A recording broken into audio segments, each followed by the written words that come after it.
It's Friday, Feedback Friday, the feedbackiest day of the week. Ah, excuse me for popping 3 different keys while I was doing that. Bleh. Okay, I am not here to do live Feedback Friday this week. I apologize. I am in transit for a friend's dad's birthday. So I have pre-recorded this because the you-know-what hit the fan this week over a pair of articles that just blew up my inbox, and I thought this would be a good thing to do for Feedback Friday because so many people have asked, and when I get like more than 4 or 5 people linking me to something, it's like, oh, this has touched a nerve for some reason, let's cover it. But before I do that, look, Ladybit script, yay, I'm doing a paper edit of the Lara Croft. I prefer to print things out, but this is it, guys. This is it. That's the first draft. The first draft of a Ladybit script. It's happening. It's being written. It's a thing. So, did I say Lara? Lara, I'm sorry. You Yanks have a problem with our Canadian A's. Like, A, the letter, not A, E, E, H. The phrase that communicates so much in one tiny syllable up here in Canada. It can mean, you know, it can mean right, it can mean okay. A means so many things. And so we don't do that long A. We don't go Lara or Mario. We say Lara and Mario because A in Canada is A-okay. Yeah, so don't make fun of my accent. Anyways, I have been asked over and over and over again, dun dun dun, about these articles. And I am going to talk about and read these articles because Monsieur John Atkins and Mademoiselle or Madame Jody Allard, I'm sure are wonderful people. And they seem very smart and very talented. However, these are op-ed writings that need to be taken a good hard look at, not debunked, but taken a good hard look at for very different reasons. In the case of John Adkins, this is an example of breitbarting. For people who have not seen me talk about breitbarting on this channel, it's a term I came up with, yes, based on Breitbart, but it can apply to left-wing stuff as well. It is the appearance of newsiness, which is actually opinion, using links that they suspect no one is going to look at, and facts that are undefined to make things seem newsy, and as Stephen Colbert would say, truthy, when they're actually just anecdotal opinion. There is no substance to them whatsoever. And this article that everybody lost it about is actually more of a straight up, I would say, fair common opinion piece, even if you disagree with it, because it's not citing any facts. It's just one person stating their opinion. You don't need to agree with the opinion. Opinions you disagree with or that you may even think are stupid are not dangerous. Okay, so let's start with this article. Now, I will admit I do not read Mike on a regular basis. For this very reason, it breitbarts all the time, and I'm probably not going to go through the whole thing because this will make the video way too long, and I respect your attention span. But I just want to show you a few of the kind of, I would say dirty tricks, but I don't think they're intentional. I think games journalism has gotten so lazy that people don't realize that this is wrong. And this is the good-hearted attitude. I'm going to move my picture-to-picture over because the lack of balance in the shot is driving me crazy. There we go. That's better. But I think people have actually lost the awareness of how to do this kind of thing right. And now I feel like I'm going to sneeze.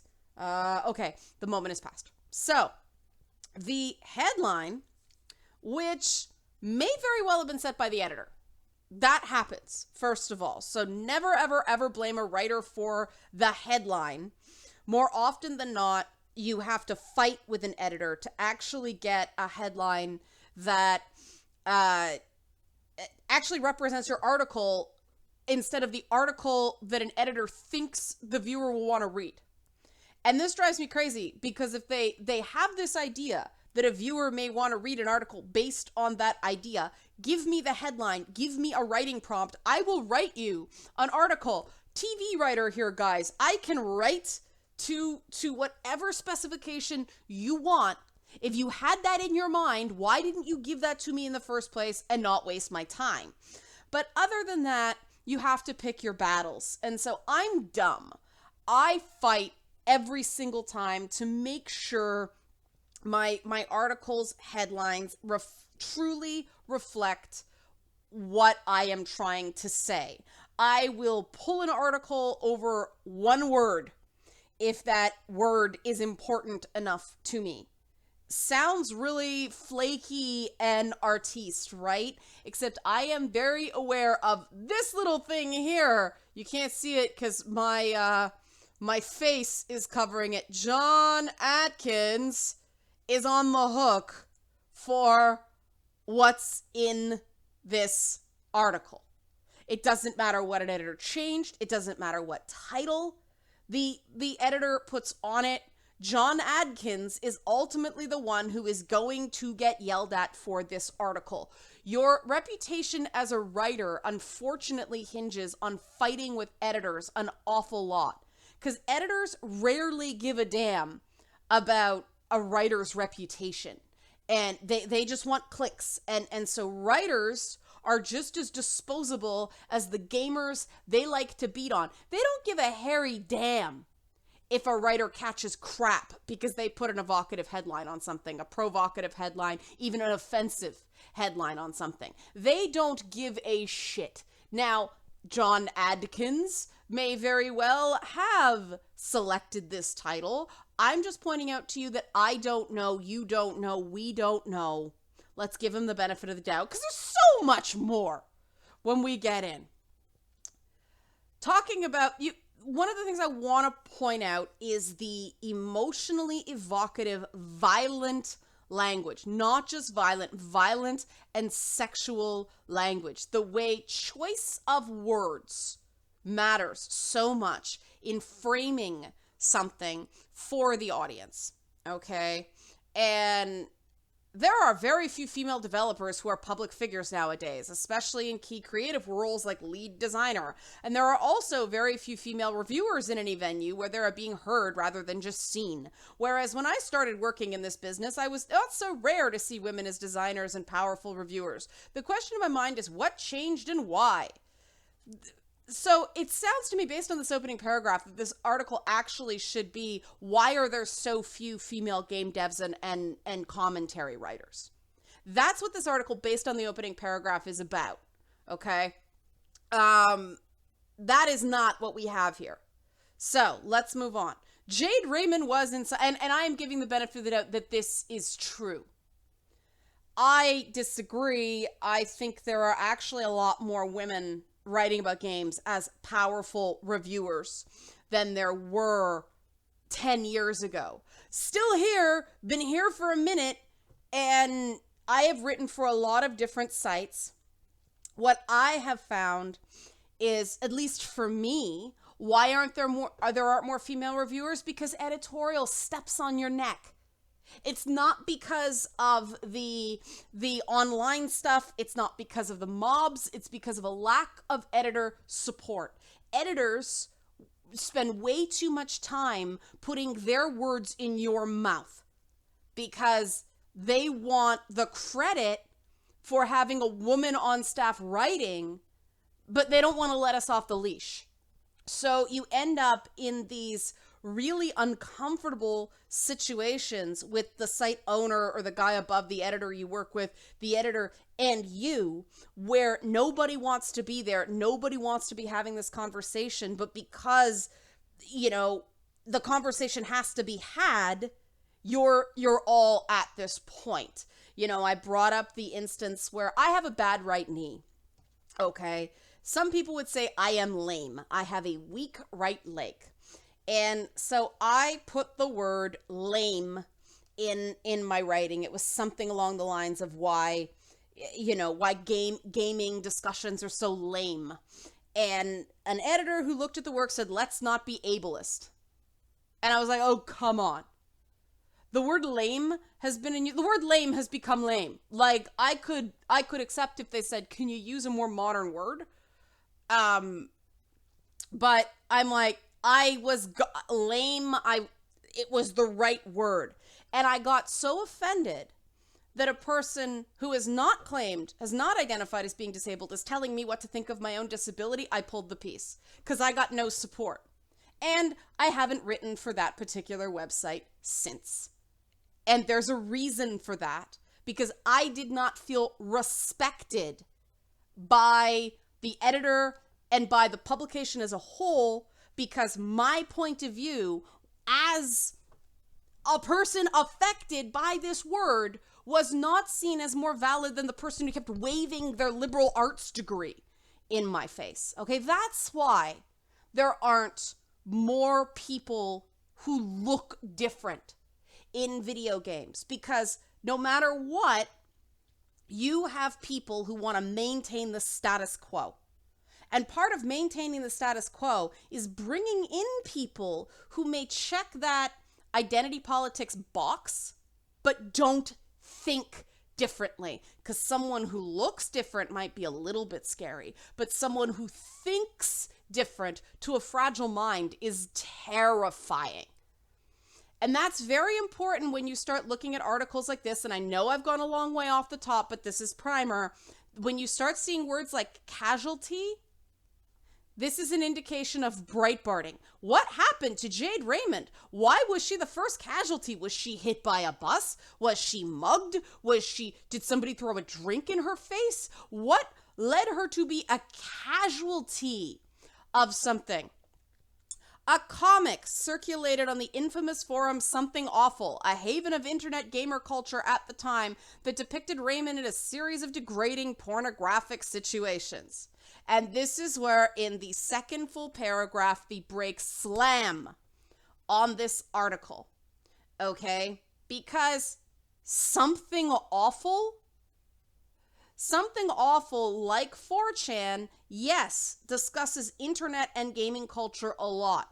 Something Awful and 4chan are also, at the time, they're called something different now, but back in the day, Something Awful, I paid my $10 to be on Something Awful. It was a troll site, okay? There was trolling all the time. You knew what you were getting into there. That's where my gamer tag actually came from. I wanted to think up a gender neutral, totally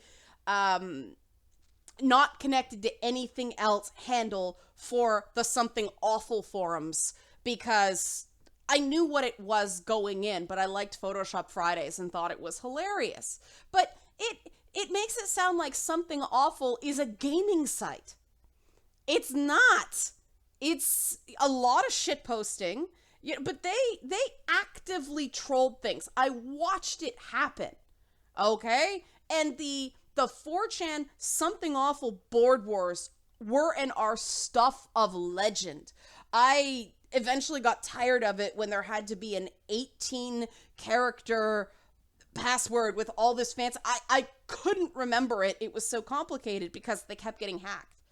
Because that was when the low-tax moot feud was going on.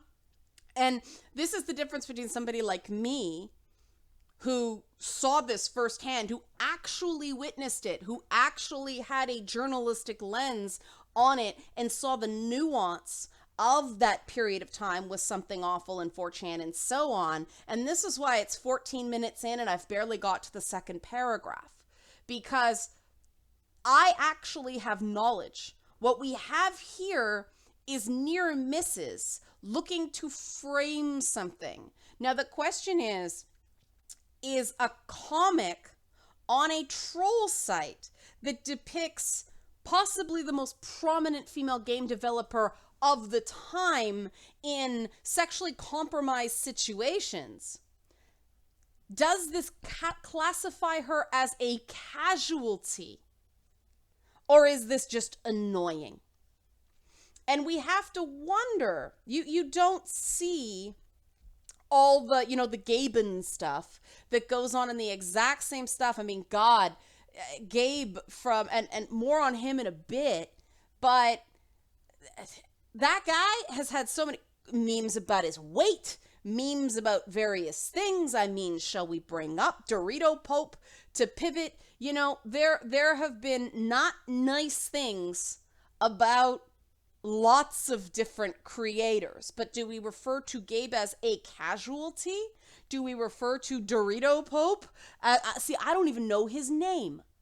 I know him as Dorito Pope. That poor bastard, right? He has been labeled with that. More people know about the Dorito Pope thing because of the perception that he's a shill than knew about this Jade Raymond thing on Something Awful. By the way, Mr. Great Feminist Ally, thanks for not letting that die.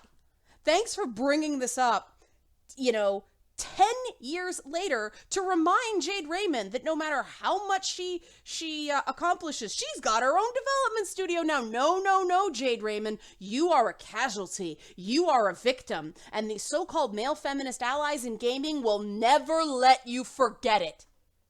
And this is the problem I have with the breitbarting that goes on. There's a political agenda here. They are framing this for a purpose. And no matter what you say, it is not to help women in gaming. Absolutely not, because it goes on further. I didn't actually click this link. Let's see what happens when we click it. Are we going to get the prawn? Okay. So we don't actually get the comic. Okay. So this is an article about, the comic seems to have been removed. Well, okay. It was crappy fan art. Ask the cast of Harry Potter and the Lord of the Rings about sexualized fan art. Oh, in that case, it's okay because it's women doing it to men, and so there's no perceived rapey rape McRaperson threat. Do you see the double standard here? This is a perpetuation of the demonization of the female sex urge. Women depicted in sexualized positions are seen as dirty. Men are not. And this is perpetuating the idea that women are expected, even by male feminist allies, to keep our legs closed. Fuck you. Okay? Fuck that noise. No, you do not get to tell me what degrades me. I tell you what degrades me. If Jade Raymond wants to continue to talk about this in 2017, when it happened in 2007, that is her right. The games press does not have the right to continue to dredge it up, especially if you think it's degrading. If you think it's degrading, respect her as a professional and let it fucking go. You don't let it go, you're part of the problem. The fact that this dogs women the way shilling for, what was it, Halo 3? Dogs Dorito Pope is the problem. Not that somebody does a damn comic that she has nothing to do. You are describing her as degraded. She is not describing herself that way. And then they go on to twist Brenda Romero's words about in an interview she did with MTV, and that is actually available. And another sign of breitbarting. I did what you didn't want me to do, John Adkins. I actually clicked the link, and I discovered that you have actually misrepresented what Brenda Romero, then Braithwaite, said. They describe it as an MTV 2007 interview during which she learns mid-conversation about the Raymond comic. Up to that point, she's upbeat about the treatment of women in the industry, which she calls a fairly liberal, hip place wherein gender is mostly irrelevant.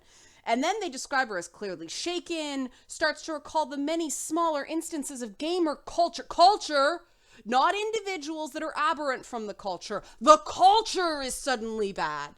Mistreatment of women. She starts to watch her words, self-conscious that her comments could spark some sort of horrible comic. Now, they say, Brenda Romero, who I respect very much as a voice in gaming, who is actually willing to do interviews, despite shit like this that happens to women who talk. It happens to men who talk, but like I said with that Jade Raymond thing, we have stuff that ends up we carry around at our backs because other people want to remind us that we're victims whenever possible. Stop doing that. Let's look at what Brenda Romero actually said, because it's here. Okay? It's a very interesting interview. It's an interesting snapshot in time. I recommend you read this. I'll try to put the link in the bottom. But she talks about what she says, unusual way she got into the gaming industry, which actually isn't that unusual. I have been a big advocate of people getting into games the way Brenda Romero did. Take talented, interested people, put them in a company, give them a job, and let them learn. That's the best way to create an amazing game designer and an amazing advocate for video games. Putting someone in a class where they're producing the exact same projects as everyone else in the class demolishes the creative spark. You are creating a game design factory, not a creative space. But I digress. So it goes down, and I'll show you, blah, blah, blah. There's a lot here. She's really cool. This is an awesome interview. She talks about the company she was at having a paternity policy and not a maternity policy because she was the first pregnant person at the company because they'd never come up against this before. She worked on a Playboy game, which I think is so interesting. And then we get to the all of a sudden, big red letter. And it starts to turn. And then she brings up the gaming stuff. And what she says, okay, is, that the online stuff she finds more uncomfortable. The question was, do you ever feel self-conscious being the only female at a room at a conference? And she says online is a bigger deal. But then she compares herself to this gay guy that was on Halo 3, and he took so much crap. And she said, the gay guy was getting it worse than she's ever experienced being female. And why do you think gamers do that? And she says, if you're going to pick on somebody, you've got to find the most obvious and easiest thing to pick on. And that's something that's different from what you are. Whether it's your gender or your sexuality, this certainly isn't something that games brought to the forefront. This was something that was happening in the schoolyard well before games showed up. So this is just another outlet for idiocy to come through completely unchecked because no one's going to come flinging through your Xbox Live account and punch you in the face. They're less constrained and more free to be idiots. And this is when the interviewer brings up, would you say the same goes for how people reacted to Jade Raymond? And, she's like, I don't remember this. They explained the comment. Oh my God, that's horrifying. I didn't know about that. Now, we don't know that the creators of the comic decided to pick on Jade Raymond. They might have thought that Jade Raymond was just really hot. Probably not. People are jerks. But then they asked her, and this is very telling, a conditional question, a hypothetical. Do you think that kind of thing would keep women away from working in the industry? Not does it. Do you think it would? And she answers, I think certainly that would discourage women from being the public face of a game. And that in turn doesn't give role models to college students coming up. And then she starts talking about Roberta Williams. And I don't really find she watched her words. I found she started to become more guarded because if I were putting herself in my position, a question like that comes up. You're springing information on someone and asked a hypothetical about it. You become more on your guard because you feel like the interviewer's going for a gotcha. So we cannot say, as this article asserts, that it was the horror at the Jade Raymond story that caused Brenda Romero to start checking her words. We don't know that. And, she said, I'm still shocked by that comment. That's still just amazing. Well, what does that tell you? It means that this is not all pervasive in gaming. This is something that is so outside the norm, behavior that is so aberrant that it shocked a woman in 2007 who's been working in the industry since 1981. This is not normal. This is aberrant behavior. And yet, this article normalizes aberrant behavior. You know what we call that, Mike? We call that rape culture. You are normalizing aberrant behavior. Gamers aren't. The games industry isn't. You are. You great feminist allies, you. So it goes on, and like I said, I'm not going to read the whole thing. But then, game dropping. Blah. In the aftermath of Gamergate, a coordinated harassment campaign disguised as a crusade for ethics in gaming journalism. That's reductive as all crap. It's tempting to see the treatment of Jade Raymond and that of so many women since as the industry's norm. Well, that's exactly what you did. You referred to it as culture. That's exactly what you did. And then it's another clobber. It's another barting, invoking emotionally charged words to try to pull the reader over to your point of view. Short circuit logic, go for the feels. Women were never welcome in gaming. Maybe being visible always meant being in danger. That is a wonderful example of patriarchal thinking and precisely the kind of discouragement that at least my form of mosaic feminism is trying to get out of women's minds. That is bird poop plopping on your thoughts. And here's this ally, okay? Repeating it. Maybe being visible always meant being in danger. This is what caused actual cultures to remove women from public spaces for our own good. Let's eliminate the danger. But you know what eliminating danger means? Eliminating participation. Yes, being visible always means being in danger. Yes, it does. But any thinking person assumes a certain amount of risk for freedom. This is the fundamental give and take of Western society. How much safety to give up for how much freedom. You get into a car. You are taking a risk.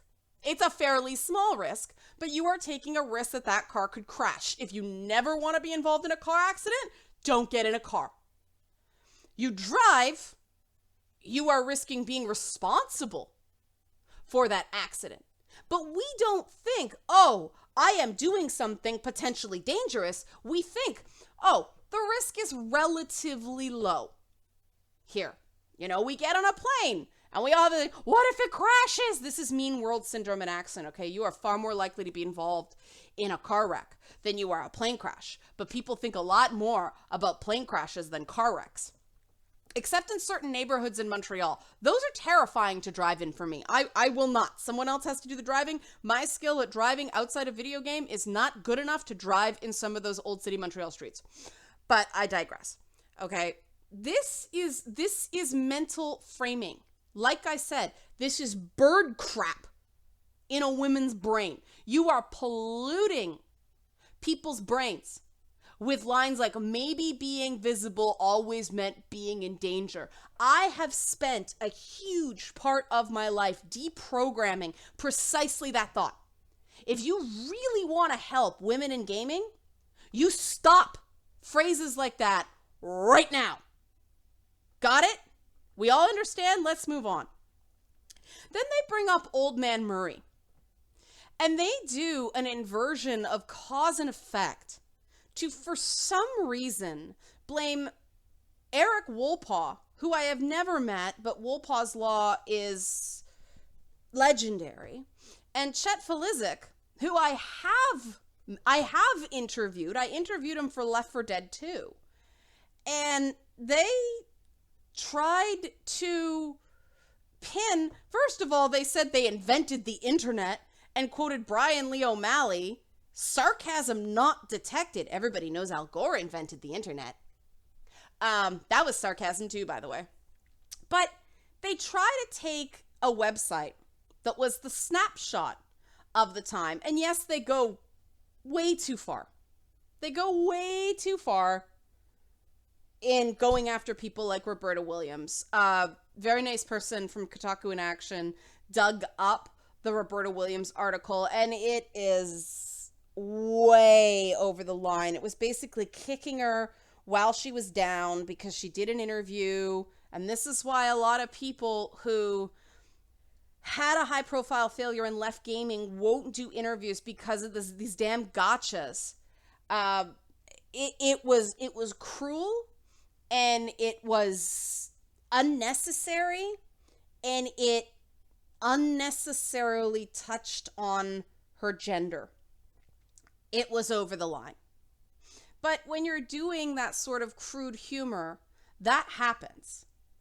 And I do not necessarily believe it. And look, they find the most nefarious and freaky looking images of these guys as possible. This is, Chet usually walks around with a small smile on his face. They must have gone out of their way to find images where, look, dun dun dun! Like, what? Yikes. Like, they just try to make him look like a rapist. And he doesn't look like that. That's not... And this is how photos frame... Oh, dangerous, dangerous men. Not so.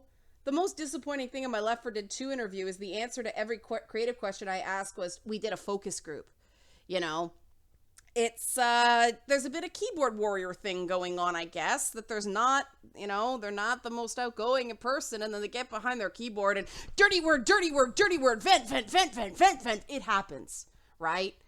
I don't think you can judge Old Man Murray by these articles that go over the line. They did a lot of much smarter stuff. And when you're doing humor-based stuff, not all of it is going to be to everyone's taste. It's very subjective. Some people love it. Some people don't like it at all. And that's the realities of comedy. This is not a unique attack against women. Yes, they engaged in some mild misogyny in the Roberta Williams piece. But as you can see, there's a lot of stuff that they didn't single out women.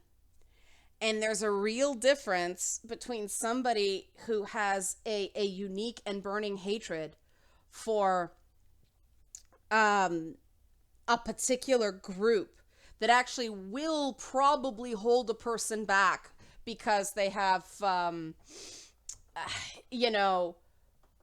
issues with this group. These are just people saying things to get a rise, to be offensive, and if a person was right in front of them, they probably wouldn't treat them any differently. They're saying these things knowing they're wrong.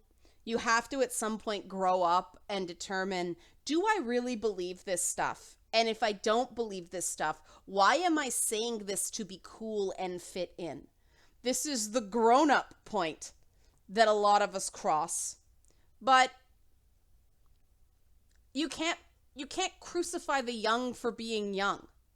And again, they are holding guys today. They are using photos, current photos of these dudes, next to words they said 10 years ago. So when you, unless, right? Like this is this is going quite a bit back. 1997 to 2002. So some of this stuff's 20 years old. Some of it's 15 years old. So they're taking current pictures and juxtaposing them with 15 benefit of the doubt year-old words. That is very different looking at a 40-year-old guy saying these things versus a 25-year-old douchebag saying these things. And this is how stuff is framed. I'm sure if they took pictures that were at the same time as the stuff they were writing back then, it would look very, very different. They'd probably look like pictures. And this is how media frames stories to make things seem predatory when they are in fact just stupid. And there's nothing wrong with being stupid. We all need a little bit of stupidity in our lives. We all need to cut loose and do catharsis humor. I did it. This is why Al Franken will not apologize for jokes. And the problem is that when Penny Arcade and sites like that started apologizing for humor, it opened up the floodgates. You never, ever, ever, ever, ever, ever apologize for a joke. You can apologize for your lack of talent as a joke writer, but you don't apologize for trying. That's a comedian thing. I don't expect everybody to understand it, but it's one of those things you actually have to pick that hill to die on, or stop doing comedy right now. And, interesting to say, they said they actually single out Wolpaw's age at this point. And 32 years old for a guy, it seems like a lot. Trust me. Trust me. Men, women too, but for different reasons. Guys are still shaking off that insecurity that causes them to front that way. And so, you're using the picture. This is not a 32-year-old man in this photo. So you get what I'm saying? And then you read some of these. I mean, like this one. Look at the framing on this, and I'll end there because there's not. Oh God, it goes on forever. I'm gonna stop there because you can go through the rest of the article. I can't believe they said this. Okay, I'll do this and then end because this is getting too long. But this paragraph I actually thought was uniquely unfair. This thing here, okay? They're talking about Stevie Case said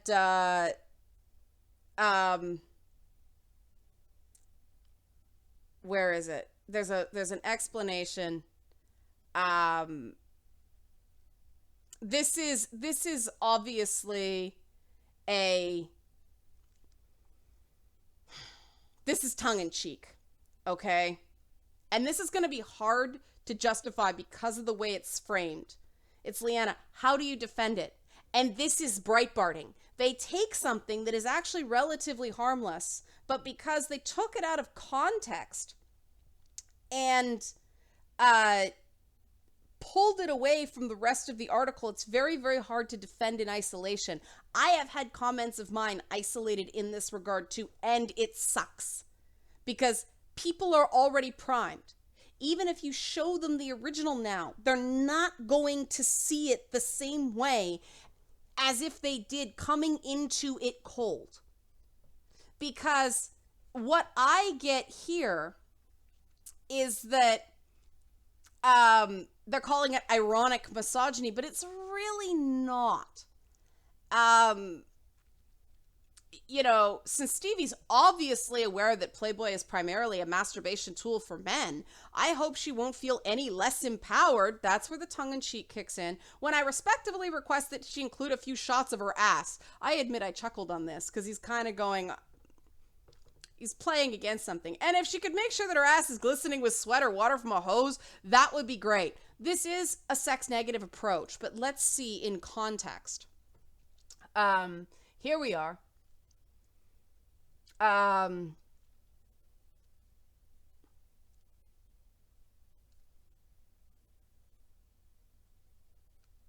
Reading, sorry.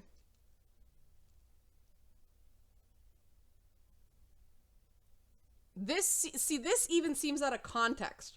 This seems like a false apology. I don't even know what this is.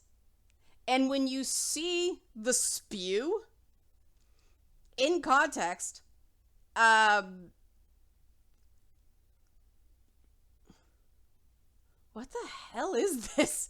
Like, it's like it was written drunk. And this was written in 1999. This is why you shouldn't put this stuff on the internet. However, what? You see what I mean? You go to this, it's shitposting. You look at this, very different things. I don't know what he was even going for. That was just not his best day. Okay, that was just junk from start to finish.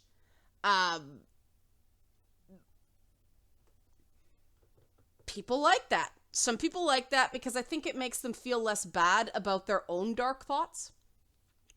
But JonTron, of course, he's the new thing to beat on. But I said I was going to jump over here to the better old days. And this is possibly one of the most offensive part of this whole article is this false nostalgia for when women were treated like the proper ladies that we are. Oh, it was a gentler time. It wasn't perfect, but it was better. Here's the thing about the 80s and early 90s in video games. There wasn't no money in it. Okay? Games were made for tiny budgets compared to films. There were no millionaire developers. Okay? Like Richard Garriott was one of the early ones.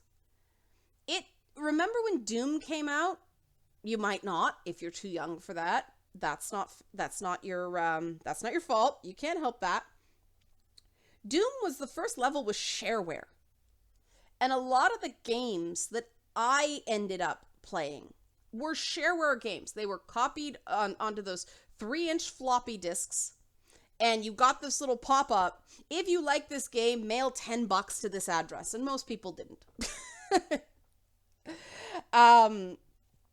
But people weren't making much money for these games. They were doing it out of the love for it. And the people in the 80s and 90s built the industry. And it wasn't until Doom became this massive thing and Mortal Kombat helped bridge the gap between arcades, where games very much did make money because they were pay to play, and these PC games, don't forget this is post-Crash, right? There wasn't really much money in it.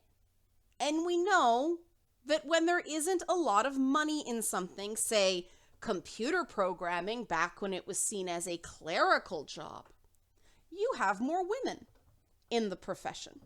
We could get into why, but there's no need to right now. We're just looking at the correlation, not the causation. We know with things like computer programming or being a chef or being a baker that the more money goes into something, the more men come into the profession. Why? It's a good paying job. And, well, I won't get into that. I'll let you put this together for yourself. Baking used to be women's work until the Romans.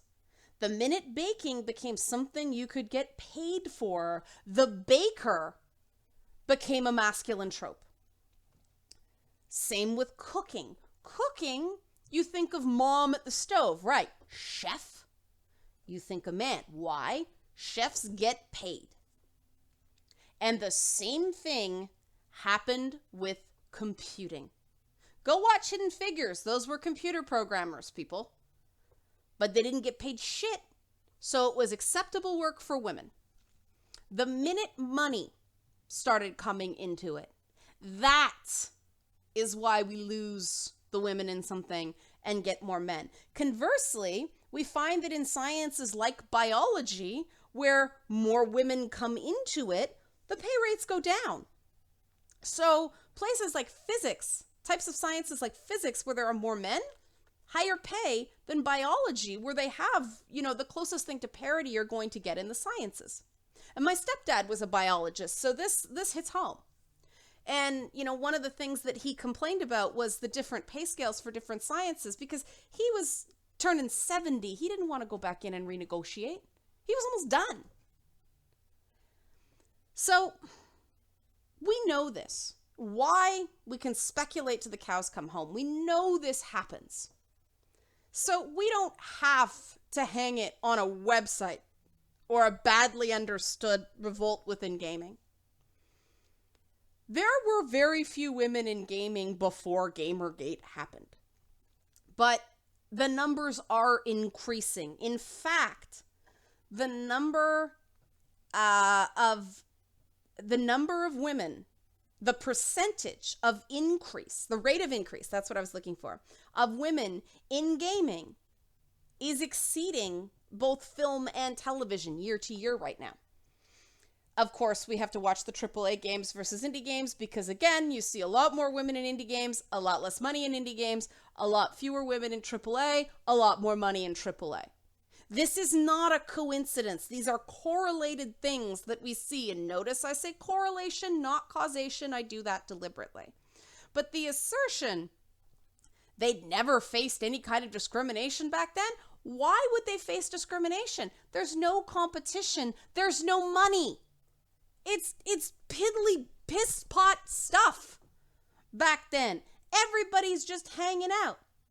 When things get competitive, then you start getting the trash talk. Then people start trying to get in your head. Then people start looking for any reason to knock you out of the way so that they can get in there. And newsflash, women do that just as much as men do in business. We do it in a different way.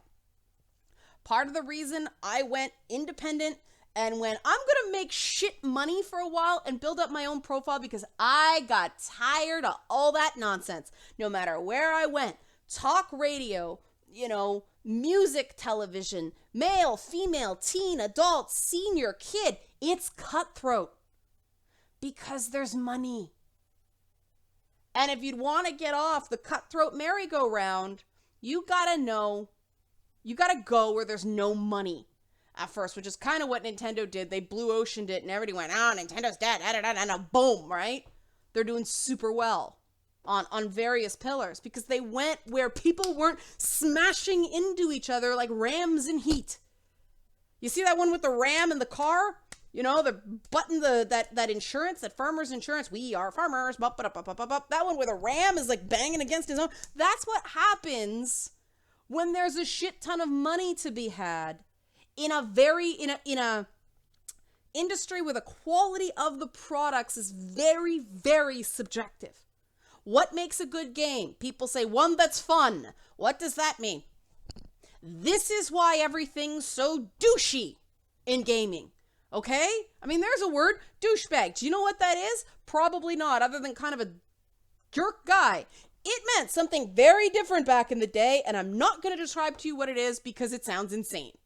But douchebag once meant something very different. Meanings of words evolve. And this has probably seemed a bit rambly. But this is because this article has cherry-picked a whole bunch of different things to try to prove an assertion that is just not so. And the assertion was what changed for women and why. And the reason I just gave you, more money, tougher for women. You start putting women in and watch out for this, rates go down.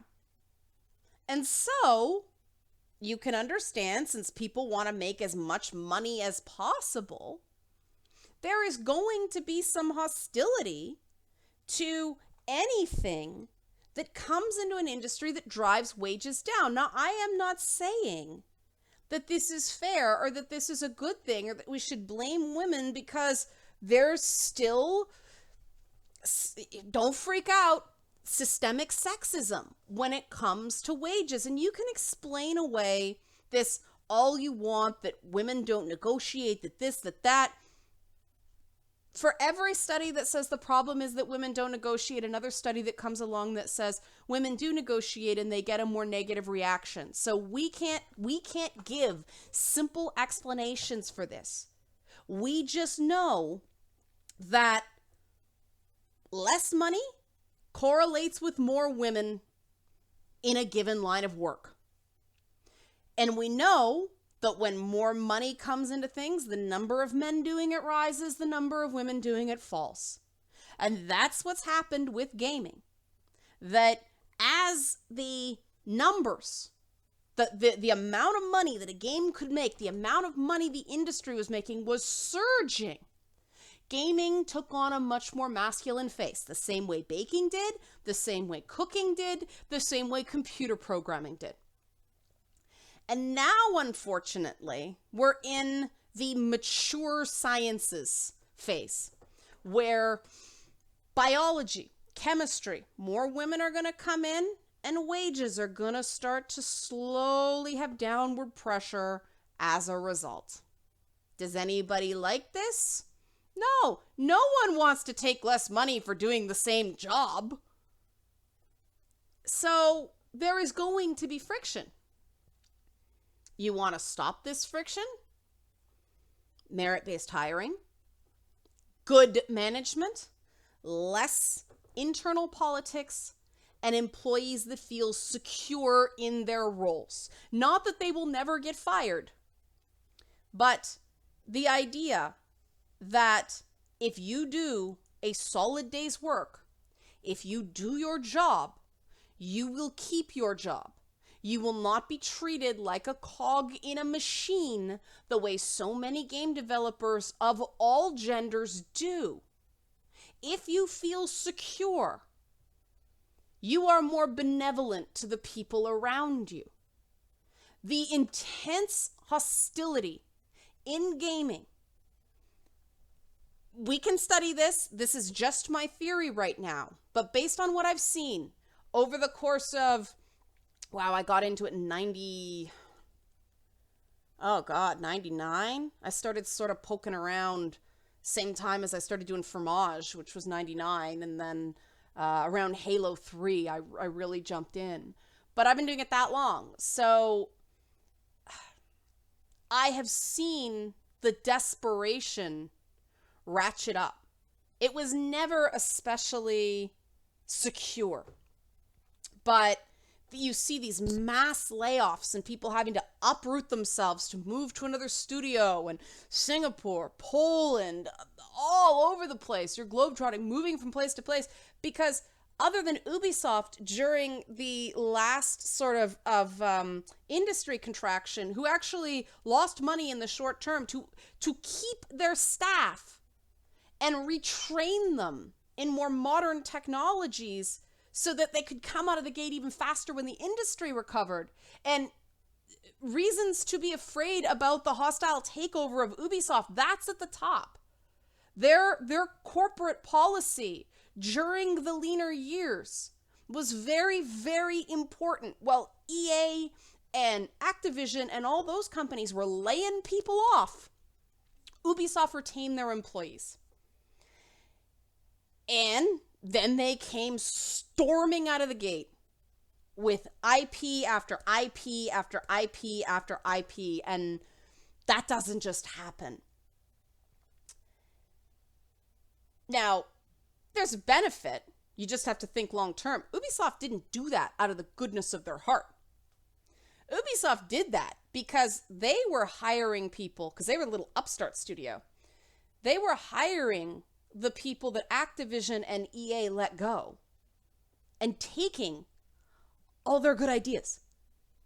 And the Toronto studio, the Ubisoft Toronto studio, was founded by people from Rockstar and from EA, really, at Rockstar, really good open world game creators.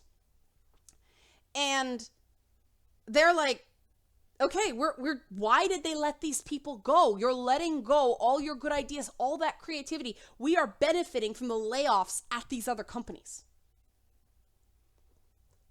And so you notice that people who leave the company, they don't leave and go somewhere else. They go and they go indie because they want to make something that isn't another action open world game. And but you get wonderful stuff like Red Barrel, the people who make the Long Dark, Hinterland games, Jade Raymond's.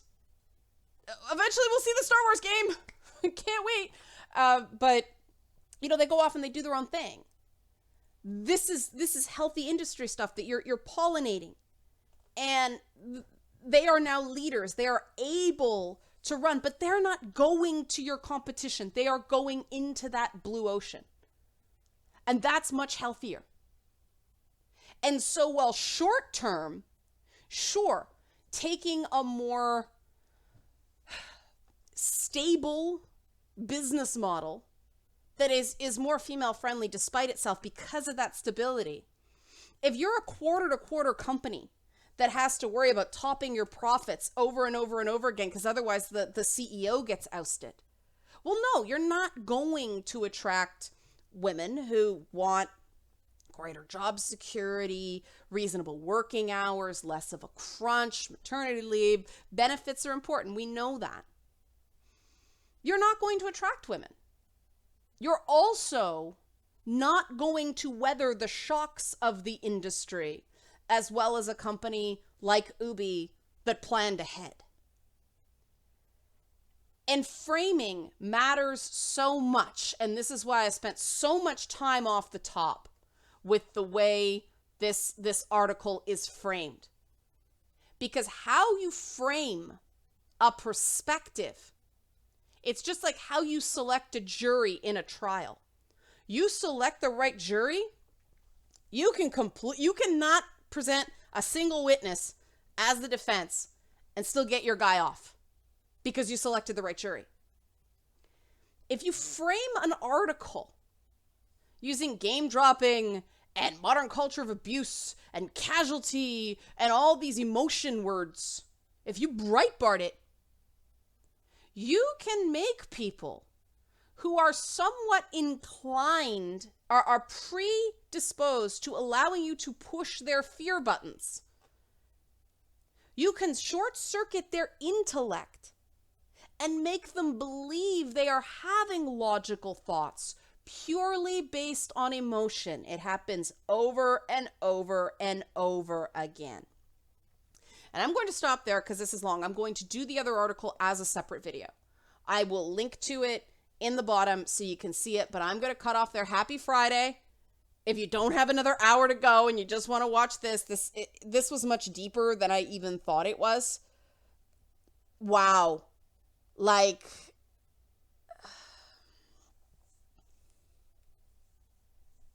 I do these videos trying to inoculate people against this stuff. This is propaganda. This is not journalism.